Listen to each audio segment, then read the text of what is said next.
আজকের সভার সভাপতি সংগ্রামী মহাসচিব মির্জা ফখরুল ইসলাম, উপস্থিত সংগ্রামী ভাই বোনেরা, আসসালামু আলাইকুম। প্রথমে যাদের রক্তের বিনিময়ে বাংলাদেশের দ্বিতীয় স্বাধীনতা ফিরে পেয়েছি তাদেরকে সালাম জানাচ্ছি,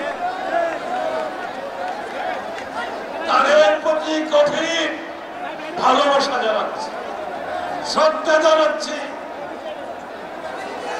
তাদের পরিবারের প্রতি অন্তরের অন্তঃস্থল থেকে শ্রদ্ধা জানাচ্ছি। বাংলাদেশের যারা বৈষম্য বিরোধী ছাত্র আন্দোলনের মাধ্যমে ছাত্র জনতা বাংলাদেশ ঐক্যবদ্ধ ভাবে এই স্বাধীনতা অর্জন হয়েছে। আমাদের ছাত্ররা প্রাণ দিয়েছে, নবীন প্রাণ দিয়েছে, শিশুরা প্রাণ দিয়েছে। আমাদের দেশে এত বড় হত্যাকাণ্ড বাংলাদেশের ইতিহাসে ঘটে নাই।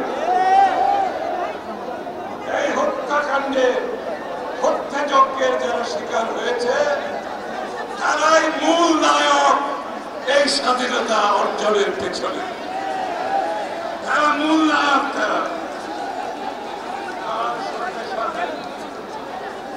তার সাথে সাথে ঐক্যবদ্ধ বাংলাদেশ আমরা প্রথমবার দেখেছি।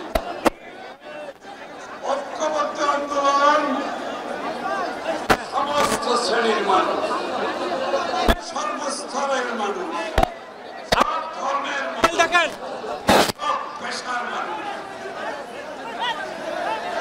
সবাই ঐক্যবদ্ধ ভাবে রাস্তায় নেমেছে।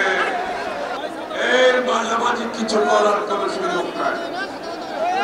বাংলাদেশের মানুষের মধ্যে এই রক্তের বিনিময়ে,